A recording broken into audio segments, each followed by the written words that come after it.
Será que é obrigatório ter reajuste no valor das parcelas e também do saldo devedor daquele imóvel que você comprou de forma parcelada?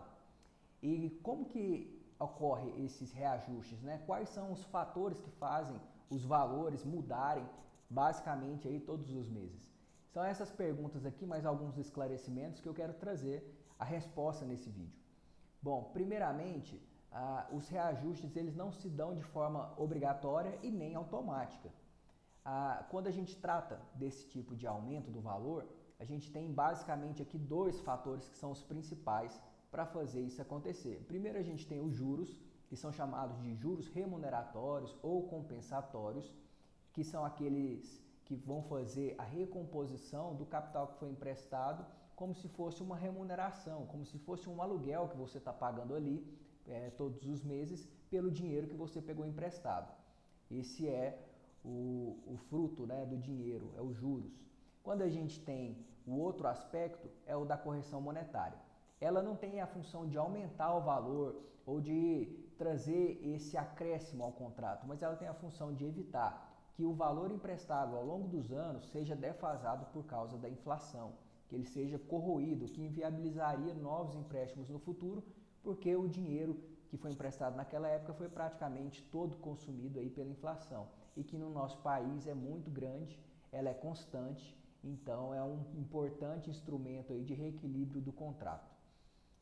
Esses dois encargos vão fazer esse reajuste do contrato.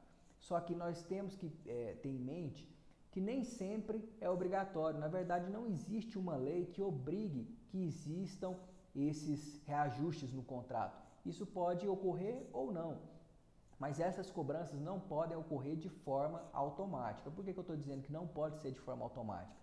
Porque tem que estar previsto no contrato. A lei de incorporação imobiliária, quando trata de regime de empreitada na construção daqueles empreendimentos, e a incorporação imobiliária é conhecida popularmente como comprar um imóvel na planta, né, geralmente um apartamento, ela vai dizer que os contratos poderão ter reajuste e caso não tenha previsão no próprio contrato, vai se considerar como por preço fixo, ou seja, sem reajuste algum. A lei também da incorporação e também dos loteamentos, que foi alterada no final de 2018 aí, pela lei chamada de Lei dos Distratos, ela vai trazer uma obrigação para o vendedor de que exista ali no início do contrato um quadro resumo com várias e várias informações. E entre essas informações tem de haver informação sobre taxa de juros, informação sobre correção monetária, periodicidade, sistema de amortização, tem que trazer os prazos, quando as cobranças começam, quando elas terminam, enfim, é uma série de regras e detalhes sobre a forma de reajuste do contrato. Então esse é o primeiro aspecto, não é obrigatório, mas também é preciso estar previsto no contrato de forma muito clara, de forma muito simples, qual é o tipo de reajuste que vai ter, qual o período que vai ter, quais são os encargos, qual é o índice da correção monetária, por exemplo, qual o sistema de amortização, qual é a taxa de juros. Tudo isso tem que ficar bem claro no contrato, porque se não tiver, não é possível fazer essa cobrança. E não é raro a gente ver na prática contratos que foram feitos sem essa previsão. Não há em nenhuma parte dele a previsão de qual é a taxa de juros, quando ela começa, quando ela termina. Há contratos sem previsão de correção monetária, tem contrato que só tem a previsão da correção monetária, mas não tem juros. E não tem problema não existir essa cobrança. O problema surge quando a empresa ela passa a querer cobrar ali da pessoa que comprou de forma parcelada o reajuste que não está previsto no contrato. Não é incomum também, seja por falha da empresa, não prever isso no contrato e depois de um tempo ela se atenta que não foi feito isso e começa a lançar ali nos boletos e nas planilhas a cobrança de algo que não está previsto. E muita atenção aqui, há casos em que a empresa, depois de identificar que não previu no contrato, chama a pessoa para fazer um aditivo. E nesse aditivo ela inclui ali a cobrança de juros. E aí passaria a ser legal essa cobrança. Mas você tem que ficar atento para não entrar numa questão como essa. Se a empresa não cobrou inicialmente juros, você não é obrigado a assinar um aditivo depois prevendo essa cobrança. Embora seja, lógico, uma medida muito boa para a empresa cobrar juros, cobrar correção monetária, não é obrigatório que isso ocorra no contrato e se não tiver no contrato, não existe obrigação de sua parte de pagar isso. Então veja no seu contrato se você está questionando essa cobrança, se você está passando por um problema como esse, se existe essa previsão. Será que no contrato está expresso que está cobrando juros, que está cobrando correção monetária, qual que é o período, será que isso está correto de acordo com a planilha que a empresa fornece?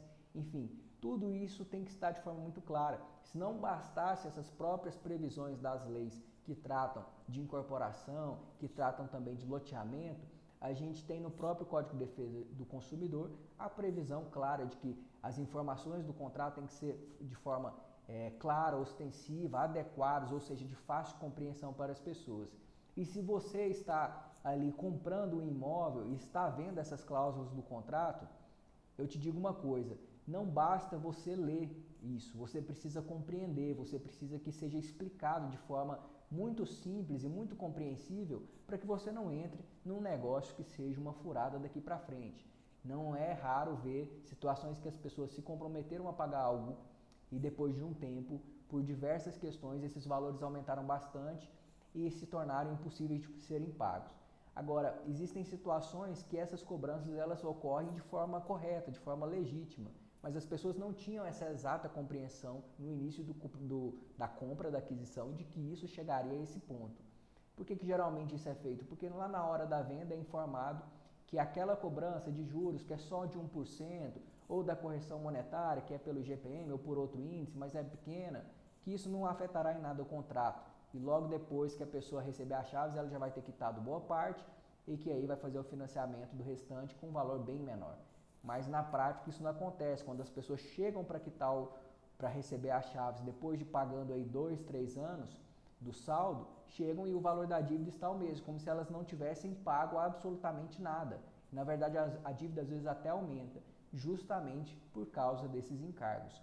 Então, antes de fechar um contrato, de fechar uma compra, procure uma assessoria, um profissional que entenda desse assunto para te orientar de forma clara, de acordo com o seu interesse, sobre se aquele contrato é bom para você ou se ele pode te trazer prejuízos no futuro. Esse é o vídeo de hoje e até mais.